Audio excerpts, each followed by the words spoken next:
Saludos, estimados alumnos. Hoy día vamos a hablar acerca de la integral indefinida. ¿Cómo se define la integral indefinida?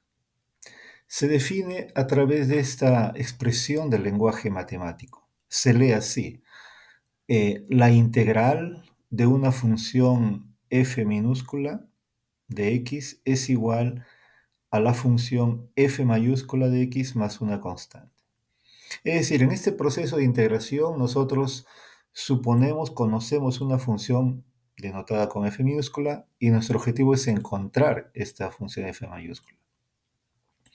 ¿Cuál es el nexo que hay entre esa función f minúscula llamada integrando y el resultado llamada la integral indefinida? Es que si nosotros derivamos f mayúscula, obtenemos como resultado el f minúscula. Es decir, f es una antiderivada, ¿no? Estamos en verdad en el proceso inverso de la derivación. Entonces, cuando nosotros expresamos la relación entre dos funciones de la siguiente manera, esencialmente lo que estamos diciendo es que la derivada del resultado es igual al integrando, ¿ya? O también podremos decir coloquialmente que la derivada de la expresión que está afuera es igual a la función que está dentro del integral, dentro del símbolo integral, ¿no? Muy bien. Entonces, podemos observar de que aquí se está observando, valga la redundancia, un proceso inverso de la derivación. Eh, de lo que acabamos de decir, se puede concluir rápidamente que si yo tengo la integral de una derivada, es la función, ¿no? Es decir, la integral con la derivada son inversas, se neutralizan entre ellas y quedaría solamente el f. Eh, o también, si nosotros derivamos la integral, tendríamos la función. Nuevamente acá, la derivación y la integración son procesos inversos que se neutralizan entre ellos y liberan a la función f minúscula que es el integral. En ambos casos podemos nosotros observar que eh, la derivada y la integración son operaciones inversas. Em, Bien, por ejemplo, cuando tengamos acá esta expresión integral de coseno de x igual a seno de x, lo que decimos allí esencialmente es que la derivada del seno es el coseno, una expresión que habíamos visto anteriormente, ¿no? Entonces, eso significa el uso de esta notación de integral indefinida. Otros ejemplos también, ¿no? Si la integral de x cuadrado de x es un tercio x al cubo, más la constante. Bueno, la constante en estos aspectos no juega un papel importante, solamente decorativo, ¿no? Más adelante, sí, en algún momento vamos a trabajar con valores concretos para la constante. Ahora, eso esencialmente nos quiere decir que la derivada del f mayúscula, que sería un tercio x al cubo en este caso, debe ser igual a x cuadrado. De igual manera, si la derivada de x a la cuarta sabemos muy bien que es 4x al cubo, eso valida esta expresión integral. La fórmula más utilizada, una de las fórmulas más utilizadas en la integración es la integral de una potencia. ¿Qué nos dice eso? Que si nosotros aplicamos la integración a una potencia, el resultado va a ser una potencia pero de grado mayor en una unidad. Y obviamente dividido entre el n más 1 para eh, que nosotros al derivar esta expresión nos dé el x a la n. Hagan ustedes ese cálculo, deriven esta fracción, esta potencia, y les va a quedar x a la n. Eso valida nuestra fórmula. Pero ojo, el n tiene que ser diferente a menos 1, si no tendríamos un absurdo, ¿no? No existe la división entre cero. Entonces, si el n es diferente a menos 1, podemos trabajar de esta manera. Ahora, ¿qué pasaría si el n fuera menos 1? ¿No? Tendríamos la integral de x a la menos 1 de x. Eso, como veremos en una forma más adelante, es logaritmo natural. Muy bien. Veamos entonces, por ejemplo, acá cómo utilizar esta fórmula. Esta fórmula esencialmente tiene que ver con detectar el valor de n, ¿no? El n es el que juega un papel importante en esta fórmula. Observen que el x juega un papel pasivo, ¿no? Invariante. Lo que varía es el exponente, ¿ya? Entonces es importante en un ejercicio, si yo quiero aplicar esta fórmula, tengo que determinar quién es n. Entonces, en este caso, para esta integral, ya ustedes se dieron cuenta que n vale 5, ¿no? N vale 5. Entonces, tenemos acá, aplicando simplemente la fórmula para n igual a 5, tendríamos 5 más 1, x a la 5 más 1, entre 5 más 1 quedaría un sexto de x a la 6. Esa era nuestra integral. Y lo podemos comprobar, ¿no? Ustedes deriven esta expresión y con certeza le va a salir x a la quinta. Tenemos aquí, ¿cuánto vale n acá? Bueno, acá hay que tener cuidado. Algunos dicen n vale 3. No, no. Observen la forma que tenemos de nuestra fórmula, ¿ya? El x a la n no es una fracción, no es un denominador. Es tácitamente un numerador, porque si usted lo divide entre 1, sería un numerador. Entonces hay que tener cuidado, ¿ya? Hay que tener cuidado cuando utiliza la fórmula. Acá no se puede aplicar en este ejemplo, ¿ya? Entonces, cuando no se puede aplicar una fórmula, hay que transformar la fórmula. En este caso, usando la teoría de exponentes, yo podría escribir que 1 sobre z al cubo es z a la menos 3. Y ahí el n sería menos 3, ¿no? El n para mí sería ahí menos 3. Entonces, ahí no hay ningún problema. Ya tengo el n menos 3 y aplico la fórmula de la integral de una potencia. ¿Ya? Entonces quedaría menos 3 más 1 entre menos 3 más 1. Bueno, y se simplifica. Y siempre nuestras expresiones finales hay que expresarlas en exponentes positivos, ¿ya? En exponentes positivos. Aquí es un juego algebraico que eso ya ustedes tienen que manejar. Y no olvidemos la comprobación también al derivar nuestro resultado, nuestra salida debe ser igual a nuestro dato de entrada. Muy bien. Acá también tenemos otra expresión. Observen que acá hemos utilizado, inicialmente hemos utilizado la variable x, ahora estamos utilizando la variable z y ahora vamos a utilizar la variable t. Las variables, estimados alumnos, no juegan ningún papel esencial en los cálculos matemáticos, ¿no? No solo en los cálculos, en general, en los procesos matemáticos, ¿no? Entonces, no hay ningún problema, no va a cambiar su resultado por la letra que utilicemos. Entonces, ¿cuánto vale el n para nosotros? 4 tercios, muy bien. Entonces, aplicando la fórmula para n 4 tercios, sería 4 tercios más 1 como exponente en el numerador y abajo también como denominador 4 tercios más 1 que es 7 tercios. Y haciendo la simplificación del caso tenemos esto. Comprobamos también y validamos nuestro resultado. Bien, tenemos también algunas propiedades, las propiedades de linealidad, que son las que se usan bastante también, ¿no? Son dos. No dice que si yo tengo la integral de una suma o resta, lo puedo separar en dos integrales que se suman o se restan. Si tenemos la integral de una función multiplicada por una constante, esa constante que está multiplicando simplemente puede salir de la integral. Si lo vemos de izquierda a derecha y si lo vemos de derecha a izquierda, las constantes que están multiplicando pueden entrar tranquilamente. Es decir, las constantes cuando multiplica una función pueden entrar o salir de la integral libremente. Ya, no hay ningún problema. Veamos cómo se utiliza esas propiedades de separación, podemos llamar a la primera, ¿no? Por ejemplo, acá tenemos esta integral de esta función. Entonces lo que hacemos primero es separar ya en dos integrales y luego el número 3 que está multiplicando tranquilamente sale, de igual manera el 4 que está multiplicando acá sale y quedarían ya estas fórmulas para aplicar la tabla. En la primera aplicamos con n igual a 2 y en la segunda con n igual a 1, teniendo estos resultados. Miren, otra cosita también que es importante. Aquí vemos que salen dos constantes de integración, ¿no? De aquí en adelante, cuando tengamos nosotros nuestras integrales indefinidas y hay varias integrales para calcular, no nos preocupemos por las constantes. Simplemente integremos y al final agregamos una única constante. Al final agregamos una única constante. Como dije anteriormente, en esta primera etapa del estudio de la integral indefinida, el papel de las constantes digamos, no es importante en verdad, ¿no? Eh, Inclusive, si alguien se olvida, no hay ningún problema. En esta parte, más adelante, sí va a tomar un papel protagónico la constante. Bueno, aquí también tenemos otro ejemplo, ¿no? Usted tiene la integral de un polinomio de tres términos, usted los separa, los integra eh, cada uno por sí, y bueno, al final usted agrega una constante. Eh, yo les recomiendo que hagan una pausa a este video, lo hagan y luego comprueben el resultado. Así pueden medir su aprendizaje.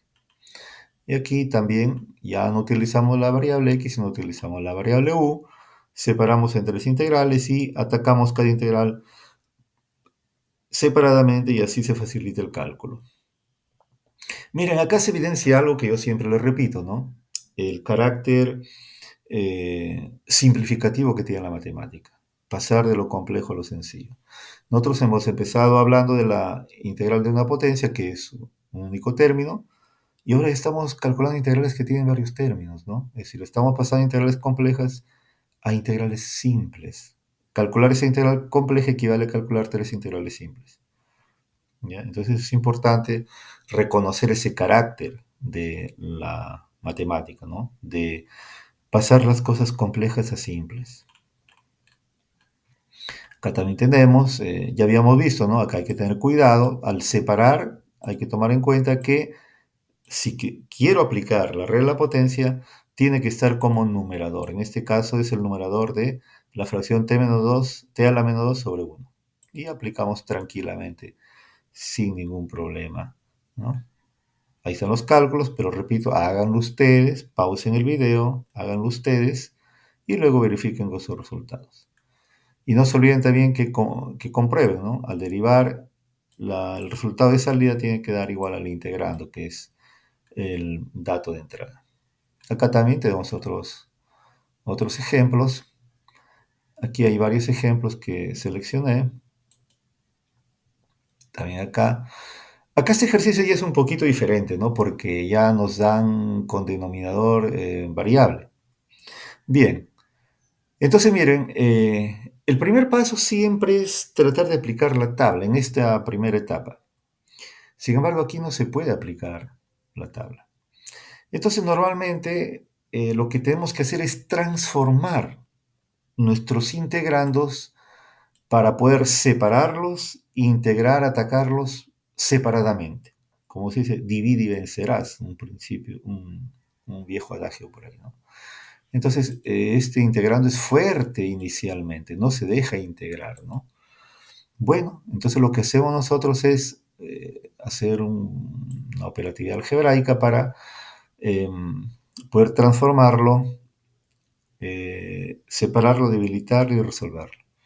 Entonces, ¿qué hacemos? Por ejemplo, algebraicamente elevamos al cuadrado, ¿no? Aquí hay una potencia indicada, entonces elevamos al cuadrado, x menos al cuadrado, regla del trinomio, es x cuadrado menos 4x más 4, ¿ya? Entonces tenemos acá una fracción que lo separamos en tres fracciones homogéneas, aplicamos en cada una la teoría de exponentes y nos quedaría de esta manera. Y también aplicamos la linealidad, la separación acá, ¿no? Y simplificamos, pues. Y observen, miren que al aplicar el principio de divide y vencerás, miren, acá ya es fácil esta integral, la primera. Para aplicar la regla de la integral de la potencia con n igual a 1, acá con n igual a 0, ¿no? Que la integral de x es simplemente el x, ustedes ya saben eso. Y acá cuando el n era menos 1, el logaritmo, ¿no? El logaritmo. Muy bien. Y así hay varios ejemplos también acá. Divide y vencerás, vamos a separar en tres integrales, aplicamos a la teoría de exponentes, por ejemplo acá, ¿no? X al cuadrado entre raíz de x es x a la 1 medio, ¿no? Entonces sería x al cuadrado entre x a la 1 medio. Teoría de exponentes, ¿qué nos dice?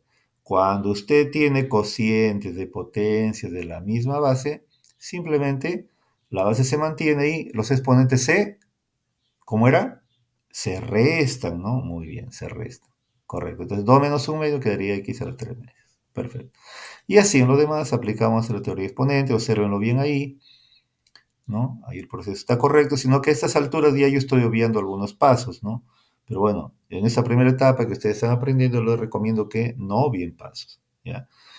Hagan detalladamente, ¿no? Con pensamiento lógico, y aplicando correctamente nuestros resultados, nuestras propiedades, nuestras destrezas, habilidades algebraicas, ¿ya? Muy bien, muy bien. Aquí también hay otro ejemplo, ¿no? Tenemos una potencia, desarrollamos esa potencia, ¿no? Y lo separamos, simplificamos utilizando la teoría de exponentes. Bueno, esto lo comentaremos en otro video. Bien, estimados, por acá también quería comentarles acerca de la tabla de integrales. Bien, miren, en esta tabla de integrales nosotros tenemos simplemente las reglas de derivación que ya conocíamos anteriormente este tópico. Lo podemos transformar, ¿no? Toda regla de derivación ahora lo podemos transformar en una regla de integración, ¿ya? Por ejemplo, nosotros sabíamos que la derivada del coseno era menos seno. Entonces, obviamente, la integral del seno es menos coseno, ¿no? Usted deriva el menos coseno y va a obtener seno de x. Y así. La derivada del logaritmo de x era 1 sobre x, ¿no? Entonces lo podemos transformar esa regla de derivación en una regla de integración. Y así hay varias derivadas que ya conocíamos, los transformamos en regla de integración. Acá también hay unas fórmulas interesantes, usuales, ¿ya? Que eso cuando hablemos, por ejemplo, de sustitución con cambio trigonométrico, lo vamos a demostrar, se va a demostrar estas fórmulas. Claro, uno diría, ¿y por qué es así esta fórmula? ¿No? Como yo siempre lo digo, en matemáticas, estimados alumnos, siempre hay que cuestionar, hay que cuestionar. El producto del cuestionamiento eh, es el cultivo del pensamiento crítico. Si no cuestionamos, no vamos a aprender. Solamente se aprende lo que se cuestiona. ¿De acuerdo? Entonces, en un momento más adelante nosotros vamos a validar estos resultados que vamos a usar por el momento, utilizando ya obviamente procesos de integración un poquito más sofisticados, por ejemplo, el cambio de variable. Otras propiedades adicionales que también son interesantes para tomar en cuenta, por ejemplo, el teorema de perturbación del integrando. ¿Qué quiere decir eso? Que normalmente nosotros tenemos la integral de esta manera, ¿no? Una integral de esta manera. Ahora, aquí en la variable nosotros podemos efectuar operaciones, transformaciones. Por ejemplo, si yo le sumo una cantidad b, en el resultado de salida, también hay que agregarle b. Si yo sumo b acá, le sumo b acá. Bueno, también restar, ¿no? Porque esencialmente una resta es una suma, ¿no? La resta de un número con otro es la suma del número con lo inverso aditivo del otro número, ¿no? Entonces, usted sabe muy bien eso. Entonces, cuando usted suma o resta, no hay ningún problema. No hay ningún problema. Si usted suma acá, tiene que sumar en el resultado. Y si usted resta acá, tiene que restar en el resultado. ¿Ya? Eso para equilibrar. Si usted solamente, por ejemplo, trabajar así, ¿no? Suma acá nada más y no lo suma acá, usted rompió el equilibrio y no tiene derecho de poner esta igualdad. ¿De acuerdo? No tendríamos derecho, porque hemos roto el equilibrio. En matemáticas, cuando hablamos de ecuaciones, de transformaciones, hablamos de desequilibrar y equilibrar, mantener la igualdad. Por ejemplo, acá hemos desequilibrado. Entonces, obviamente, al sumarle el b, puedo ahora ya eh, escribir este símbolo de igualdad. Ya equilibré ambos lados de la expresión. Eh, Ahora, si usted multiplica en propiedad B, si usted multiplica, cuidado, no solamente hay que multiplicar acá, hacerlo análogo, sino también dividir entre A. ¿Ya? Ahora ustedes dirán, ¿por qué? ¿Cuál es la razón?